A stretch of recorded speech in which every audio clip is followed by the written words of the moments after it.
Bismillahirrahmanirrahim. Assalamualaikum warahmatullahi wabarakatuh. Alhamdulillahilladzi arsala rasulahu bil huda wa dinil haq liyudhhirahu 'alad dini kullih wa kafaa billahi syahida. Asyhadu an la ilaha illallah wa asyhadu anna Muhammadan abduhu wa rasuluhu la nabiyya ba'dah. Allahumma shalli ala Muhammad wa ala alihi wa sahbihi wa man tabi'ahum bi ihsanin ila yaumiddin, amma ba'du. Kita bersyukur kepada Allah atas segala nikmat yang diberikan oleh Allah kepada kita semua, terutama sampai pada petang hari ini kita masih diberikan kekuatan iman dan Islam. Kita masih diberikan kesehatan serta kesempatan sehingga kita masih bisa melaksanakan kewajiban kita sholat maghrib berjamaah, dan kita lanjutkan dengan mengkaji agama Allah Subhanahu wa ta'ala. Mudah-mudahan kesempatan semacam ini senantiasa diberikan oleh Allah kepada kita semua sampai nanti kita menghadap kepada Allah yang tentunya dalam posisi husnul khatimah. Salawat salam tetap terlimpahkan kepada Rasulullah Muhammad sallallahu alaihi wasallam sebagai khatamil anbiya wal mursalin, penutup para nabi dan rasul, yang tidak ada nabi lagi sesudah Nabi Muhammad sallallahu alaihi wasallam. Para jamaah yang dimuliakan oleh Allah, kita masuk di kisah yang keempat.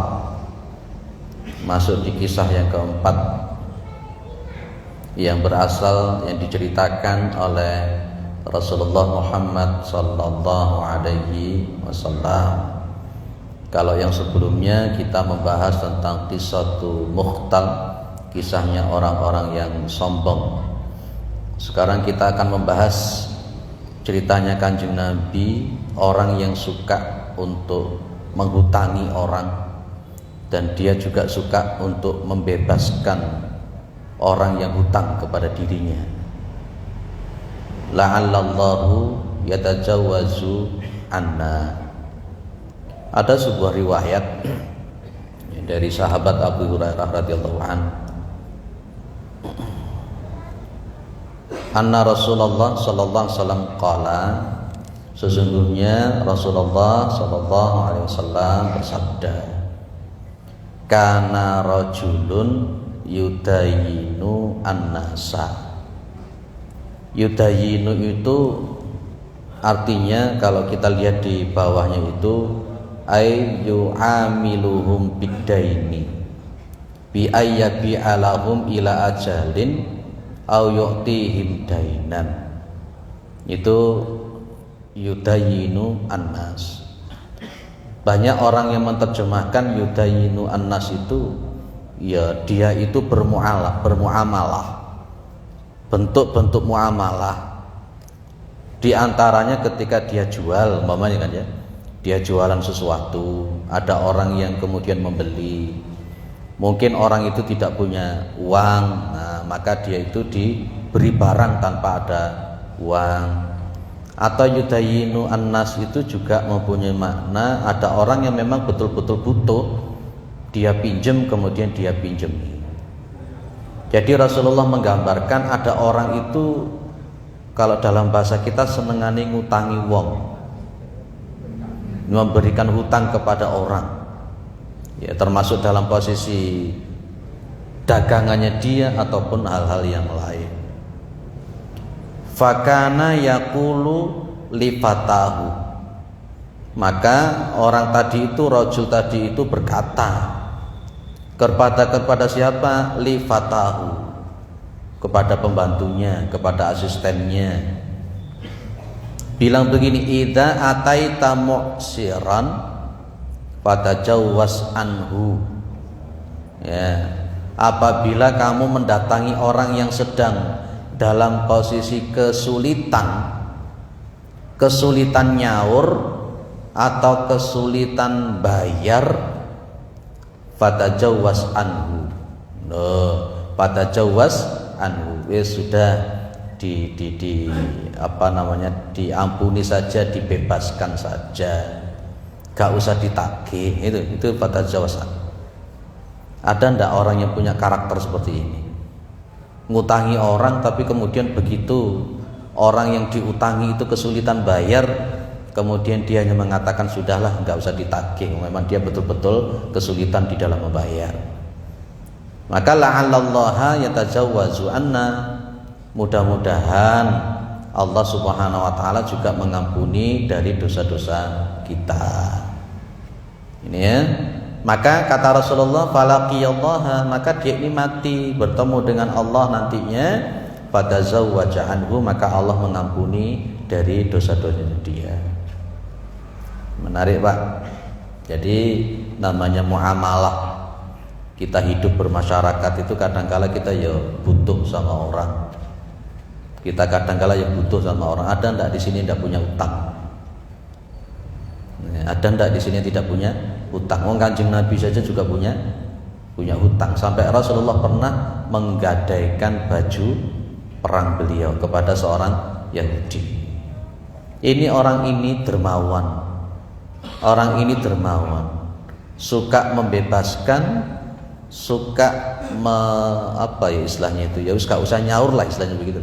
Ada orang yang hutang pada dirinya, ketika orang yang hutang pada dirinya itu dia itu tidak mampu membayar, kesulitan, dia itu bisa membebaskan apa yang itu.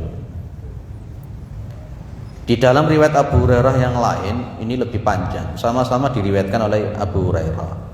Ini namanya periwayatan bil makna. Kata Nabi apa? Inna rajulan ya'mal lam ya'mal khairan qattu. Ya, ada seseorang dia itu wis enggak ngamal kebaikan sama sekali. Yes, amalannya sedidik lah, dalam bahasa kita itu sedidik. Kemudian wakana yudayinu annas, dan dia itu suka bermuamalah, memberi pinjaman sama orang, menghutangi orang gitu. Fayaqulu li rasulihi, maka dia berkata kepada utusannya, khud ma tayassara watruk ma ta'assara. Nah, khud ma tayassara watruk ma ta'assara. Apa artinya Pak? Ambil apa-apa yang memang tayassara, yang mudah. Artinya orang itu memang mudah nyaur, dia punya uang dan dia bisa nyaur, ambil. Tapi watruk ma ta'assara, ya tinggalkan dari apa-apa yang memang sulit. Orangnya gak bisa nyaur, orangnya gak bisa membayar, sudah tinggalkan saja, tidak apa-apa, dibebaskan saja. Loh, itu loh maksudnya khud ma tayassara watruk ma ta'assara. Watajawwas, sudah maafkan saja, direlakni wae, itu dalam bahasa kita. La'allallaha yatajawwazu anna, mudah-mudahan Allah itu juga mengampuni dosa-dosa kita. Masya Allah, nanti di yaumul qiyamah itu ada dialog. Dia ditanya, hal amilta khairan qattu? Qala la. Kamu itu ngamalkan sesuatu kebaikan apa enggak? Dia rendah hati, dia mengatakan qala la.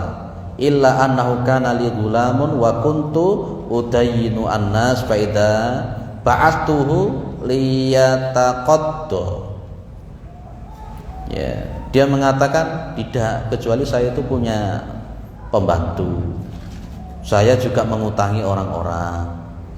Ketika saya mengutus pembantu saya, asisten saya itu untuk nagih, saya cuma mengatakan khud ma tayassara watruk ma ta'assara. Nah, kesimpulannya dua kisah ini Rasulullah menceritakan tentang seseorang yang suka meringankan beban orang yang kesulitan, suka membebaskan, merelakan orang yang kesulitan ketika dia tidak sanggup untuk membayar utang-utangnya kepada dia. Orang ini seperti ini. Dan ternyata di dalam hadis ini dengan izin Allah Subhanahu wa taala dia di yaumul qiyamah dosa-dosanya diampuni oleh Allah Subhanahu wa taala. Itu nanti ada riwayat-riwayat yang lain. Ya, di antaranya fadilah kalau kita itu bisa memudahkan kesulitan orang, maka Allah pun juga akan memudahkan kesulitan kita di yaumul qiyamah. Juga Allah akan memudahkan kesulitan kita di dunia. Baik, apa yang bisa kita ambil dari kisah tersebut? Ma yustafadu minal hadis. Ada an-niyatu as-salihatu khairun ma yutajiru bihi al-abdu ma'a rabbi ta'ala. Ada namanya an-niyatu as-salihah khairun. Niat yang saleh itu adalah sesuatu yang baik. Ma yutajiru bihi al-abdu tajaro pakai wazan fa'ala, yatafa'alu, yatafa'ulan. Itu kan tijaroh itu kan seringkali kita artikan kan seperti di dalam surah As-Saff, hal adullukum ala tijaratin tunjikum min adzabin alim. Ketika ada seorang hamba dia itu kalau saya mengatakan berdagang dengan Tuhan itu ya repot juga ya. Tapi di sini memakai kata-kata yutajiru atau yatajaru atau yutajiru. Artinya pas ketika dia bermuamalah di dalam konteks-konteks amalan muamalah di dunia, yaitu dia berbisnis dengan Tuhannya dalam bahasa kita yang paling penak ya. Tapi layak enggak kalau kita sebutkan berbisnis dengan Tuhan? Tapi di situ Allah juga mengatakan hal adullukum ala tijaratin tunjikum min adzabin alim. Mau enggak kalian itu aku tunjukkan kepada kalian tijarah. Tijarah itu apa? Perdagangan, bisnis yang membuat kalian itu selamat dari azab yang pedih. Tapi Allah menggunakan tijarah. Gimana kita memaknakan yutajiru bi al-abdu ma'a rabbi? Kalau kita artikan bahwa ada seseorang yang dia itu berbisnis dengan Tuhannya itu ya repot juga kita ini. Kayak seolah-olah kita beragama itu ya ada untung rugi. Tapi di sini oleh sang musannif bahwa niat yang soleh itu adalah sesuatu yang terbaik. Ketika seseorang itu bermuamalah lah sebelumnya. Jadi saya sebut bermuamalah saja biar enak. Ketika seseorang itu punya amal yang soleh, niat yang soleh itu adalah sesuatu yang terbaik ketika dia bermuamalah dengan Tuhannya. Ya. Kita akan bisa melihat, Pak, berkenaan dengan masalah niat itu kan ada 5. Ada hajis, kemudian kita lihat di sini ada istilah hajis, ada istilah khotir, ada istilah hadisun nafsi, ada istilah ham, dan ada istilah azm. Apa bedanya? Itu semuanya berkenaan dengan masalah niat. Ya, bedanya ada niat yang kuat ataupun tidak. Begini ya. Kalau yang namanya hajis itu lintasan awal di dalam pikiran kita, seret. Itu namanya hajis. Ada yang namanya khotir. Ada khotir itu lintasan dalam pikiran yang sudah mulai membayang. Kalau hadisun nafsi itu lintasan hati, ya, lintasan hati yang kemudian sudah mulai membayang dan di situ sudah mulai muncul, ya, dilakukan atau tidak dilakukan. Itu namanya hadisun nafsi. Ada namanya ham. Ham itu lintasan hati yang sudah mengalir, yang sudah membayang dan dia sudah mulai berwujud sebuah keinginan untuk dilakukan. Tetapi prosentase untuk dilakukannya lebih tinggi daripada tidak dilakukan. Itu namanya ham. Ada namanya azm. Kalau azm itu lebih cenderung sudah berbentuk tekad untuk melakukan dan prosentasenya sudah mulai 100% untuk dilakukan. Itu azm. Ya, jadi ada hajis, ada khotir, ada hadisun nafsi, ada ham, dan ada azm. Nah, orang ini melakukan yang mana? Apakah orang ini masuk kategori ham ataukah masuk kategori azm? Ataukah hanya sekedar khotir ataupun hadisun nafsi? Kalau kita lihat daripada hadis ini, dia betul-betul mengatakan khud ma tayassara watruk ma ta'assara. Berarti masuk yang mana, Pak? Azm atau ham? Azm atau ham? Apa tadi bedanya ham sama azm? Kalau di hadis ini kita lihat Rasulullah memakai hamma. Coba lihat di sini. Innallaha katabal hasanati wasayyiati tsumma bayyana dzalika faman hamma bi hasanatin falam ya'malha. Nah, apa tadi ham, Pak? Ham itu saya ulang lagi. Ham itu adalah lintasan-lintasan dalam hati yang sudah mulai membayang, mengalir, kemudian sudah berubah menjadi sebuah keinginan, dilakukan atau tidak, tapi dilakukannya itu prosentasenya lebih tinggi daripada tidak melakukan. Itu namanya ham. Di dalam hadis ini yang dilakukan oleh orang ini adalah azm. Azm tadi apa? Azm itu lintasan-lintasan hati yang sudah berbentuk tekad akan dilakukan, yang prosentasenya 100% akan dilakukan. Itu namanya azm. Loh Pak, kalau begitu, kalau cuma sekedar lintasan hati itu ada pahalanya atau tidak? Kalau hanya sekedar khotir itu diberikan pahala atau tidak? Nah, nanti akan kita bahas di belakang-belakang. Tapi di sini saya ingin sampaikan, kalau orang itu sudah masuk ham, Allah mengatakan begini melalui Rasulnya, sesungguhnya Allah mencatat, mewajibkan al-hasanat dan as-sayyiat, kebaikan dan kejelekan. Tsumma bayyana dzalika, kemudian Allah menerangkan ini demikian. Faman hamma bi hasanatin falam ya'malha. Barang siapa yang dia punya ham dan dia tidak mengamalkan kebaikan tersebut. Ada orang itu punya ham. Apa tadi sing penak menerjemahkan ham itu apa, Pak? Ya, karena niat tadi kan ada aham, ada azm, ada khotir, hadisun nafsi, dan kemudian ada hajis. Yes, pokoknya kalau saya mengatakan ham, berarti itu di dalam hati sudah ada berubah menjadi sebuah keinginan, persentase untuk dilakukan lebih besar daripada tidak melakukan.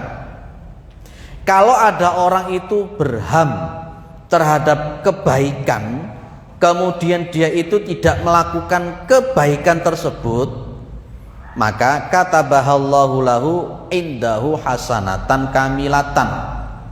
Maka orang itu dicatat oleh Allah, dia sudah melakukan kebaikan itu secara sempurna. Jenengan itu niat untuk sholat di Ahmad Yani, kok dengan takdirnya Allah, dengan izin Allah ada halangan sehingga jenengan tidak nyampe ke Ahmad Yani untuk melakukan sholat jamaah. Persentase jenengan untuk datang ke Ahmad Yani lebih tinggi daripada jenengan tidak datang ke Ahmad Yani. Ada halangan itu, akhirnya jenengan tidak berjamaah, maka jenengan sudah mendapatkan kebaikan yang sempurna. Ini namanya ajrul amal, ajrul niat. Nanti ada beda lagi namanya ajrul amal. Kalau ada orang itu rutin terbiasa istiqomah berjamaah di Ahmad Yani, kok dengan izin Allah 1 minggu dia sakit gak bisa bangun, maka selama 1 minggu dia sakit itu, dia tetap ditulis oleh Allah sebagai orang yang berjamaah. Itu ajrul amal. Kalau yang dibicarakan orang ini, Rasulullah ini adalah orang yang ajrun niat. Dia punya ham, lintasan hati yang sudah membayang, yang sudah mengalir, yang sudah berubah menjadi sebuah keinginan yang persentase dilakukan lebih tinggi. Ternyata dia tidak melakukan itu karena mungkin ada uzur, maka dia sudah dicatat oleh Allah kebaikan yang sempurna. Golek pahala lagi gampang po angel kira-kira. Ya, tapi jangan sampai semacam itu. Kalau fa'in huwa hamma biha fa'amilaha katabahallahu lahu indahu asyra hasanatin ila sab'i mi'ati di'fin ila at'afin katsiratin. Kalau dia itu berham untuk melakukan kebaikan tadi Bapak, dan dia mampu melakukan kebaikan itu tadi, maka Allah mencatat untuk dia itu 10 kebaikan sampai 700 kebaikan sampai at'afin katsirah, sampai lipatan yang banyak. Itulah efeknya niat. Itulah efeknya niat. Tapi masuk kategori ham, apalagi masuk kategori azm. Berarti kalau hanya sekedar lintasan hati belum. Berarti kalau hanya sekedar hadisun nafsi belum. Jadi kalau hanya sekedar khotir juga belum. Jenengan lewat bawa sepeda motor, adzan Allahu Akbar, terlintas tak sholat di Ahmad Yani tapi si bablas, itu masuk yang apa itu? Masuk yang hajis. Masuk yang hajis. Sebelum nyampe di depannya Masjid Ahmad Yani, di setopan sana krungu adzan, saya lintas di bayangno sholat di Ahmad Yani. Begitu nyampe di Ahmad Yani lanjut, itu berarti masuknya hadisun nafsi. Hadisun nafsi dilakukan atau tidak dalam konteks sudah terbayang macam itu. Tapi kalau jenengan sudah mulai dari setopan sudah wis 50%, 70% tak ke Ahmad Yani untuk salat jamaah karena mendengar azan. Nah, ternyata dengan izin Allah di depan Ahmad Yani ada halangan tertentu, jenengan bablas karena ada telepon mendadak seperti itu, enggak jadi ke Ahmad Yani. Itu berarti sudah mulai ham. Nah, itu. Nah, kalau jenengan itu punya ham, melakukan kebaikan, tidak terlakukan kebaikan itu dapat satu kebaikan yang sempurna. Kalau jenengan ada ham untuk melakukan kebaikan dan dilakukan kebaikan itu dapat 10 sampai 700 sampai lebih daripada 700. Selama ini yang ada pada diri jenengan azm ataukah ham? Jenengan datang ke sini tadi itu ham atau azm? Azm. Kalau azam itu berarti memang sudah bentuk tekad, wis aku teko omah iki niat bismillah katina Ahmad Yani kate ngaji, wis 100% bulat datang. Itu namanya azam. Baik. Lah, bagaimana kalau dia itu punya ham dengan sesuatu yang jelek? Wa man hamma bisayyi'atin falam ya'malha katabahallahu lahu indahu hasanatan kamilatan. Ada orang itu punya ham untuk melakukan kejelekan, tapi nggak jadi dilakukan kejelekan itu. Ham loh Pak ya, bukan khotir ya. Maka Allah membuat dia itu, diberi dia itu satu kebaikan yang sempurna. Jenengan punya ham untuk melakukan kejelekan kok tidak dilakukan, maka jenengan sudah dapat satu kebaikan yang sempurna. Enggak ojo ngene, wis aku tak niat elek gak tak lakoni. Bukan begitu. Ya. Fa in huwa hamma biha fa'amilaha katabahallahu lahu sayyi'atan wahidatan. Kalau ada ya fa in hamad, dan maka jika dia manusia itu punya ham untuk melakukan kejelekan dan dia melakukan kejelekan tersebut, katabahallahu lahu sayi'atan wahidatan, maka Allah itu akan mencatat untuk dia satu kejelekan, satu dosa. Loh, akeh ndi lek ngono, Pak? Akeh pahala apa akeh dosa sakjane. Tapi hati-hati, nanti ada namanya dosa jariyah. Dosa jariyah ini yang paling Masya Allah, jenengan di sebuah kampung itu tidak ada namanya judi, tidak ada judi sama sekali. Jenengan sebagai inisiatornya untuk melakukan judi di kampung itu, maka meskipun jenengan sudah meninggal dan judi itu berlanjut terus, ketika jenengan sudah meninggal dunia, maka jenengan tetap dapat kiriman dosa. Dosa ini terus ngalir ke jenengan, itu namanya dosa jariyah. Kalau jenengan itu kemudian ada mengajarkan seseorang yang tidak bisa sholat sama sekali, jenengan ajari telaten dengan sabar, dan akhirnya kemudian dia bisa sholat. Pas ketika jenengan meninggal dunia, selama dia mengamalkan sholat, selama dia itu melakukan sholat, jenengan dapat pahalanya mengalir ke jenengan.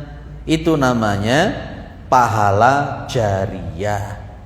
Nah itu di dalam hadis dulu sudah pernah saya sampaikan.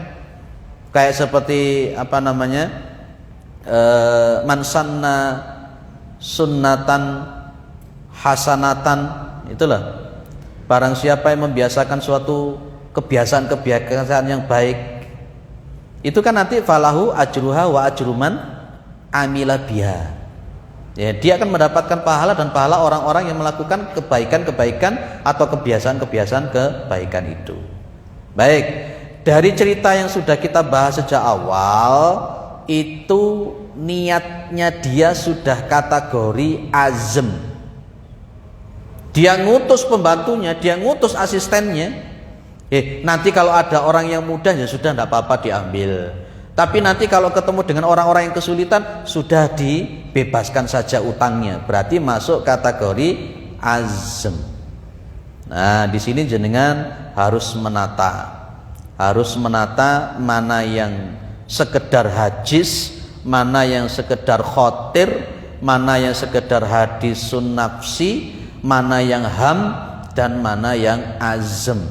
Yang disebutkan oleh Rasulullah itu yang ham, otomatis di atasnya ham itu juga akan diberikan oleh Allah Subhanahu wa ta'ala. Baik, Bapak Ibu yang dimuliakan oleh Allah, ini yang saya sebutkan tadi. Coba kita lihat lagi ya. Ma min imri'in takunu lahu salatun billail yaghlibuhu 'alaiha naumun illa kutibalahu ajru sholatihi wa kana naumuhu alaihi shadaqatun. Enak ini, enak pol ini. Allah itu luar biasa. Saya terjemahkan, tidaklah seseorang itu takunu lahu sholatun bilail. Jadi orang ini sudah punya kebiasaan kalau malam hari dia itu sholat malam. Lah kok saya mau mengatakan dilalah lagi. Yaghlibuhu 'alaiha naumun. Ya dengan takdirnya Allah, kuasanya Allah, yaghlibuhu 'alaiha naumun. Dia dikalahkan oleh yang namanya ngantuk dan ketiduran. Tertidur dia blek. Apa kata Rasulullah? Illa kutibalahu ajru sholatihi. Kecuali dia itu tetap ditulis bagi dia pahala sholat malam. Wa kana naumuhu alaihi shadaqatun, dan tidurnya dia, gitu kan, alaihi atasnya orang yang tidur tadi itu shadaqatun, itu sedekah dari Allah Subhanahu wa ta'ala. Lu penak tau Gusti Allah itu. Tapi itu harus ada istilah ham tadi itu. Harus ada ham. Betul-betul memang jenengan sudah buka, wis aku iki tak nyetel alarm, aku nanti tak bangun, nanti malam tak bangun, alarmnya didobel-dobel, alarm 1, alarm 2, alarm 3.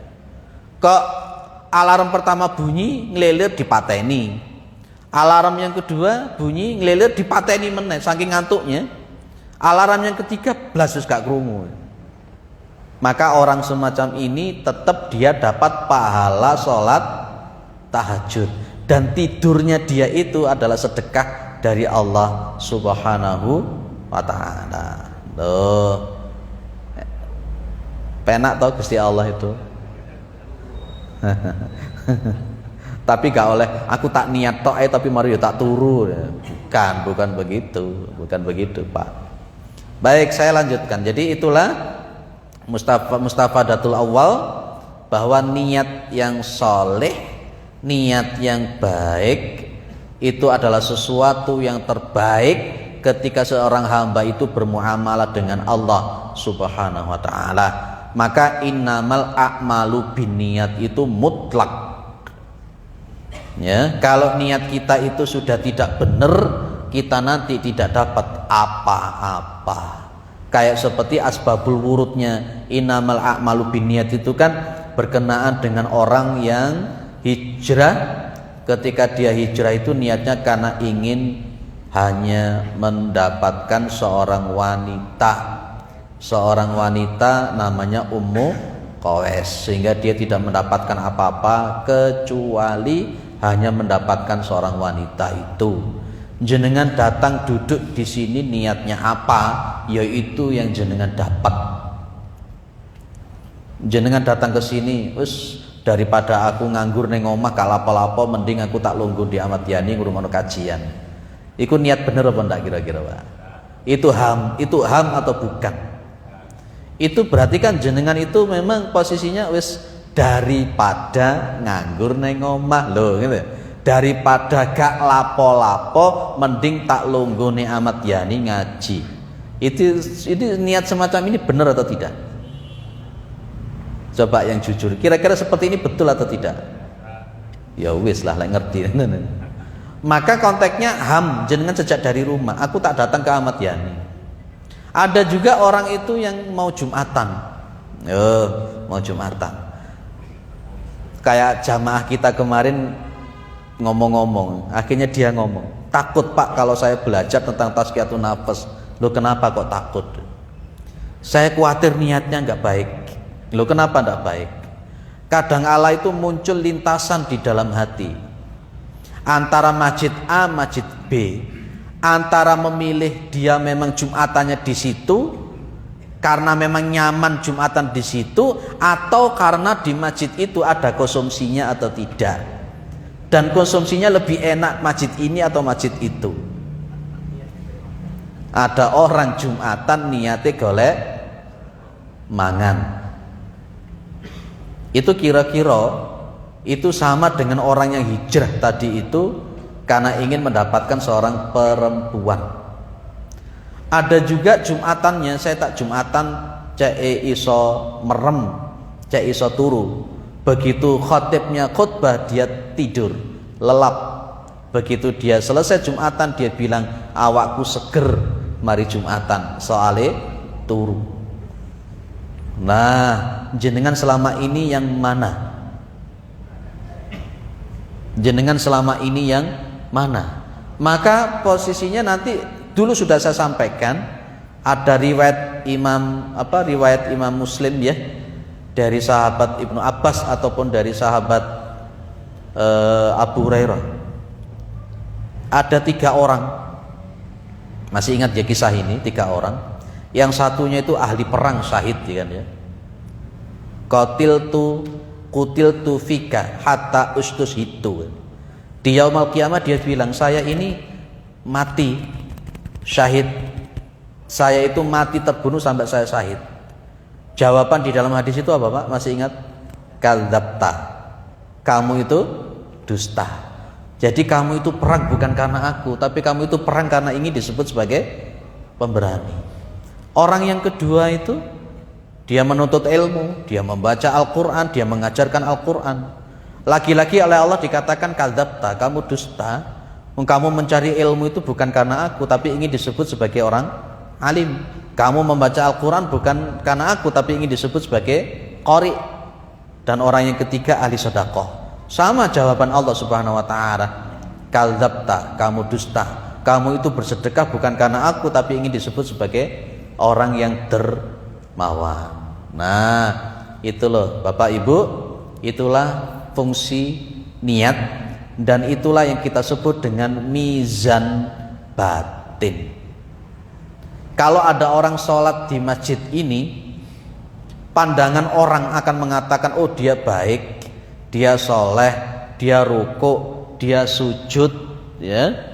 Tapi dalam pandangan Allah bisa jadi orang itu adalah musyrik, bisa jadi orang itu munafik, bisa jadi dalam pandangan Allah orang itu adalah kafir. Kenapa? Itu tadi innamal a'malu biniatnya itu yang main. Namanya mizan batin. Mizan batin itu ayatnya yang jelas, wa ma umiru illa liya'budullaha mukhlishina lahuddin hunafa'a wa yuqimus sholata wa yutuz zakata wa dzalika dinul qayyimah. Akhirnya orang ini dengan niatnya, azamnya yang bagus untuk memudahkan orang yang punya hutang, ya, meridhokan, mengikhlaskan orang yang tidak bisa bayar. Akhirnya di kiamat, di hari kiamat, di yaumul hisab, orang ini dosa-dosanya semuanya diampuni oleh Allah Subhanahu wa ta'ala. Ada yang didiskusikan sebelum masuk mustafadah yang nomor 2? Nggih Pak, monggo Pak. Waalaikumsalam warahmatullahi wabarakatuh.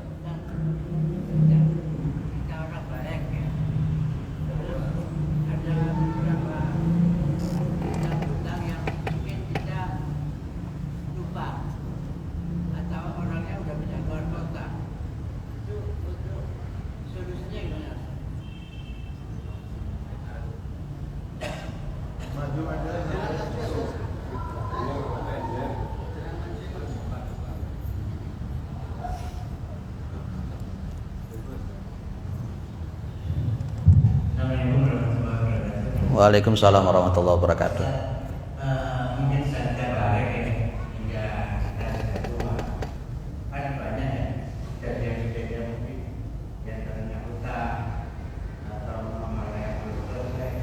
Terus kita sebagai lupa, kemudian orang itu sudah pindah keluar kota, kita nggak tahu di mana tempatnya, siapa yang harus kita hubungi, gimana? Kita punya kesalahan sama orang, kita punya kesalahan sama orang, kita punya hutang istilahnya. Kita punya hutang sama orang dan akhirnya lupa,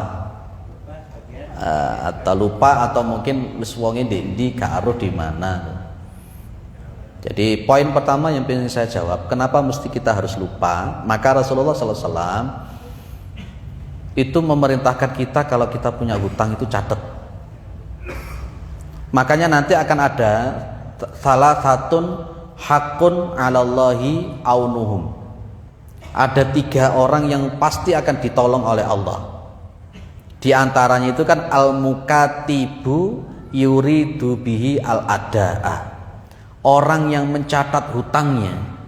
Orang yang mencatat hutangnya dan dia memang betul-betul ingin untuk melunasi hutangnya. Orang semacam ini pasti ditolong oleh Allah. Beda dengan orang yang hutang tapi gak niat dia punya hutang tapi gak niat nyaur. Itu malah diblengsek nih oleh Allah Subhanahu wa taala. Nah, itu poin pertama, jangan sampai kemudian kita sampai lupa. Catat dengan siapa kita hutang, kapan kita hutang, jumlahnya berapa. Catat. Makanya di dalam surat Al-Baqarah itu ada satu ayat yang paling panjang.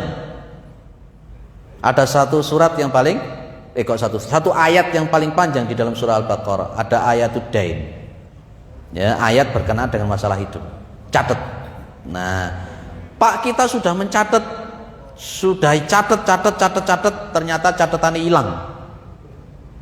Sehingga kita lupa dengan siapa kita itu hutang. Bahkan kemudian catatan kita masih ada, hutang sama si A, si B, si C.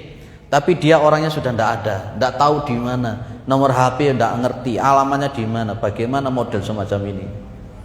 Ini kan sesuatu yang muskil. Apakah cukup kita itu membayarkan sedekah, bersedekah? Tidak ada dalil semacam itu. Apakah ini pun akan menjadi sebuah resiko buat kita? Dalam bahasanya hadis itu Rasulullah tidak akan menyolati orang yang punya hutang. Tapi tetap dalam konteks muskil semacam ini ada sebuah kaidah.